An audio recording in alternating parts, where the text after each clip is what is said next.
Hello student, आज का हमारा टॉपिक है मेसल्सन एंड स्टाल्स एक्सपेरिमेंट। ये जो एक्सपेरिमेंट है वो 1958 में किया था, दो साइंटिस्ट ने मिलके करा था। ये एक्सपेरिमेंट से ऐसा प्रूव हुआ कि डीएनए जो है वो रेप्लिकेट होता है सेमी कंजर्वेटिवली। मतलब डीएनए का रेप्लिकेशन सेमी कंजर्वेटिवली होता है। तो पहले तो रेप्लिकेशन क्या है? फॉर एग्जांपल, ये एक सेल है, ये सेल है, उसके अंदर उसका न्यूक्लियस है, न्यूक्लियस के अंदर डीएनए है। अब ये सेल ये चाहता है कि वो अपने प्रोजेनिस बनाए, ठीक है। तो ये सेल में से अब उसके प्रोजेनिस बनाएंगे। तो अगर ये प्रोजेनी बना रहा है तो इसका मतलब है इसके पास डीएनए तो एक ही है, उसको दो डीएनए चाहिए ना, एक और दूसरा, ठीक है। तो एक को तो यही डीएनए मिल जाएगा, बट दूसरे के लिए डीएनए चाहिए ना।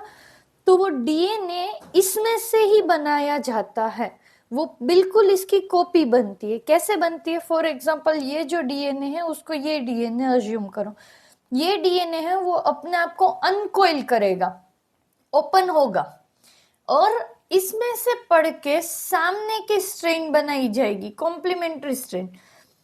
जिसको पढ़ के सामने की स्ट्रेन बन रही है तो इसको टेम्पलेट स्ट्रेन बोलते हैं, उसमें से पढ़ के सामने की चेन बन रही है, ठीक है। सेम फॉर दिस, इस साइड भी ऐसे बनेगा। अब ये आगे आगे ओपन होता जाएगा, ये आगे आगे उसमें से बनता जाएगा, और पीछे का वापस से कोइल होता जाएगा, और आगे आगे ओपन होता जाएगा। तो ऐसे वो प्रोसीजर होगी। तो यहाँ पे देखो, एक स्ट्रेन तो पुरानी ही है, रेड वाली, बट सामने की जो स्ट्रेन बन रही है वो कैसी है? न्यू स्ट्रेन है, इसीलिए इसको सेमी कंजर्वेटिव मॉडल बोलते हैं। सेमी कंजर्वेटिव मॉडल मतलब कैसा मॉडल? एक तो पेरेंटल स्ट्रेन ही रहती है, बट दूसरी स्ट्रेन क्या होती है? न्यू स्ट्रेन होती है। तो एक स्ट्रेन कंजर्व्ड रहती है और सामने की बनती है। इसमें भी सेम, एक स्ट्रेन पेरेंटल होती है और दूसरी सामने की स्ट्रेन बनती है। तो एक पुरानी एक नई, मतलब एक पेरेंटल स्ट्रेन और एक नई डीएनए की स्ट्रेन, इसीलिए इसको क्या बोलते हैं? Semi conservative. तो डीएनए जो है वो सेमी कंजर्वेटिव मॉडल है, ऐसा ये एक्सपेरिमेंट में प्रूव करा गया है। ओके, नेक्स्ट, ये एक्सपेरिमेंट समझने के लिए टोटल 3 चीजें हैं जो पता होनी चाहिए। फर्स्ट ये है कि यहाँ पे N15 और N14 नाइट्रोजन का यूज करा है।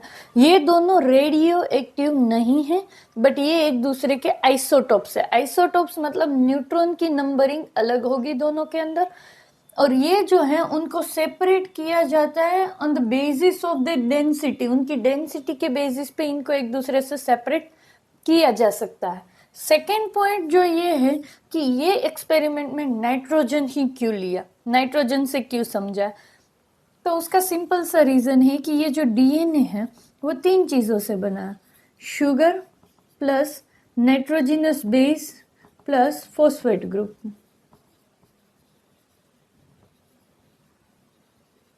ये 3 चीजों से बना है। तो नाइट्रोजिनस बेस, शुगर के अंदर नाइट्रोजन कंटेनिंग कंपाउंड है, सॉरी डीएनए के अंदर नाइट्रोजन कंटेनिंग कंपाउंड है। तो नाइट्रोजन वाला कंपाउंड है, तो डीएनए है उसके अंदर नाइट्रोजन है, तो नाइट्रोजन वाली कोई भी चीज हम यूज करेंगे तो वो डीएनए को अफेक्ट करेगी ना, इसीलिए यहाँ पे इस एक्सपेरिमेंट में नाइट्रोजन का यूज किया गया है। तीसरा जो पॉइंट है वो ये है कि सीजियम क्लोराइड डेंसिटी ग्रेडियंट क्या होता है। तो सीजियम क्लोराइड डेंसिटी ग्रेडियंट का मतलब है कि ये फॉर एग्जांपल ये टेस्ट ट्यूब है, ये टेस्ट ट्यूब के अंदर सीजियम क्लोराइड का सॉल्यूशन भरा हुआ है, फील करा है इधर, ठीक है। सीजियम क्लोराइड की वजह से हर जगह डेंसिटी क्या आएगी? अलग अलग आएगी। मतलब ये एरिया की डेंसिटी अलग होगी, इस एरिया की डेंसिटी अलग होगी, ये एरिया की, सारे एरिया की डेंसिटी क्या होगी? अलग। फॉर एग्जाम्पल, मेरा जो डीएनए है उसकी डेंसिटी ये वाले एरिया की डेंसिटी से मैच हो रही है, तो जो बैंड है डीएनए का बैंड वो इधर मिलेगा। फॉर एग्जाम्पल, मेरे डीएनए की डेंसिटी इस एरिया की डेंसिटी से मैच हो रही है, तो डीएनए का बैंड कहाँ पे मिलेगा? इधर। तो अलग अलग सेपरेट बैंड मिलेंगे on the basis of the density. इसीलिए यहाँ पे सीजियम क्लोराइड डेंसिटी ग्रेडियंट का यूज किया गया है। ओके, तो अब इस एक्सपेरिमेंट में था क्या, तो ये जो एक्सपेरिमेंट है उसके अंदर मीडियम लिया, इकोलाई लिया, इकोलाई को इस मीडियम में ग्रो करवाया, और जो मीडियम लिया था वो नाइट्रोजन 15 वाला मीडियम था, N15 था, ठीक है। तो उसके अंदर ग्रो करवाया।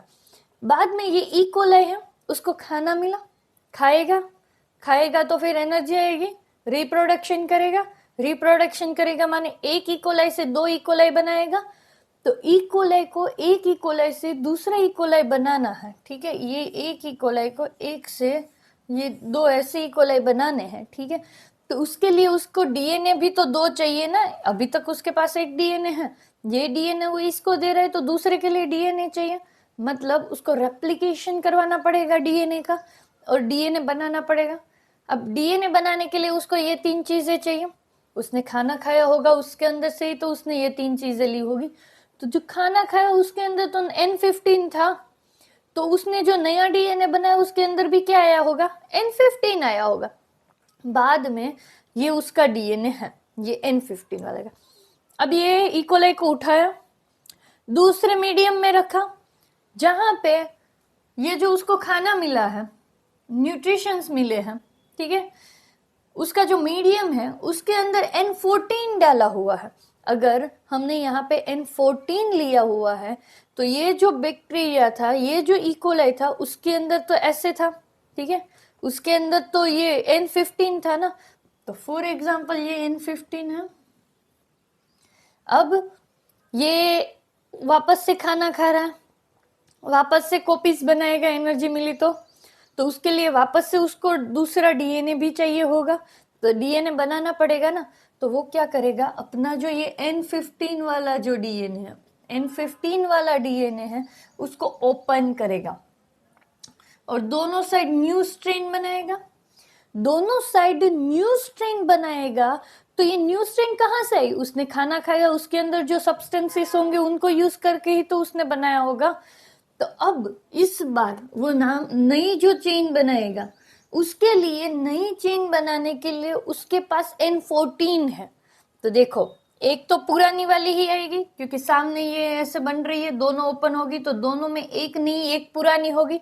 तो एक पुरानी माने ये ब्लू वाली N15 वाली, बट अब खाना खा रहे उसके अंदर N14 है ना, तो सामने वाली जो बनेगी वो क्या होगी, N14 वाली बनेगी। दोनों के लिए, दोनों सेपरेट होंगी, दोनों के सामने नई नई बनेगी। तो नई जो बनेगी उसमें से एक तो पुरानी होगी N15, और जो दूसरी बनेगी वो N14 वाली बनेगी। क्यों N14 वाली बनी, क्योंकि उसने जो खाना खाया उसके अंदर ही तो N14 है। तो N14 है, मतलब कि न्यू स्ट्रेन बनाने के लिए जो मटेरियल उसको रिक्वायर्ड है वो मीडियम से मिला, मीडियम से मटेरियल मिला तो वो N14 था, तो उसी को यूज करके उसको न्यू स्ट्रेन बनानी पड़ेगी ना। वापस से उसको N14 वाले मीडियम में ही रखा, तो वापस से वो रेप्लिकेट करेगा, 20-20 मिनट पे रेप्लिकेशन होता है इकोलाई का, ठीक है। तो ये दोनों स्ट्रेन सेपरेट हो गए, ये दोनों स्ट्रेन सेपरेट होगी, तो ब्लू वाली है वो अपने सामने एक स्ट्रेन बनाएगी। इस बार भी खाने में तो N14 है ना, तो ब्लू वाली अपने सामने N14 बनाएगी, मतलब रेड वाली बनेगी। ये वाली भी है, ये वाली, ये एज अ पेरेंट वर्क करेगी, ये भी अपने सामने न्यू स्ट्रेन बनाएगी, तो वो तो रेड की रेड ही बनने वाली है। सेम इधर रेड के सामने तो रेड ही बनने वाली है क्योंकि N14 ही दिया, बट ये ब्लू वाले के सामने रेड वाली बनेगी क्योंकि इस बार हमने N14 दिया है, ठीक है। तो देखो, पेरेंटल स्ट्रेन तो लास्ट तक जाएगी ही जाएगी।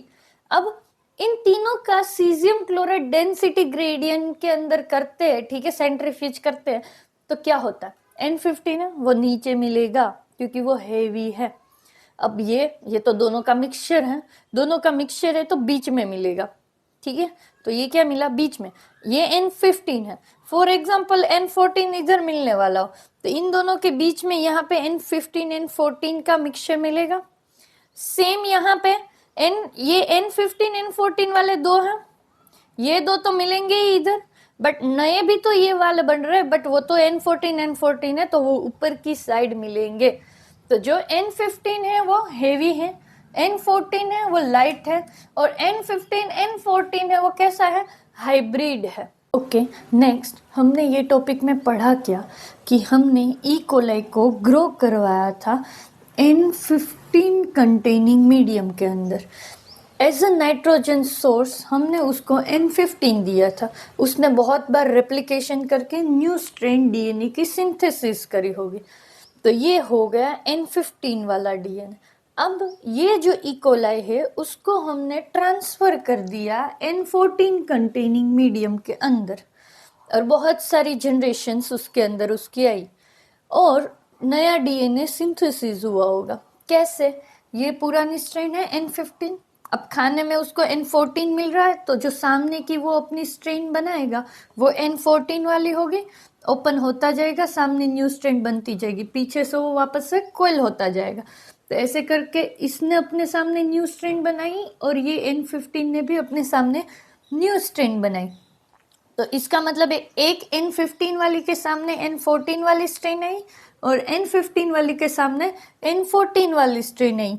मतलब जो न्यू स्ट्रेन बनी वो N14 होगी और पुरानी वाली भी मिली होगी जो कि N15 होगी। तो इसका मतलब है यहाँ पे हाइब्रिड मिला होगा और वो हमको सीजियम क्लोराइड डेंसिटी ग्रेडियंट में अगर यहाँ पे N15 मिल रहा है, इधर N14 मिल रहा है, तो N14 और N15 का हाइब्रिड बीच में मिलेगा, इंटरमीडिएट मिलेगा।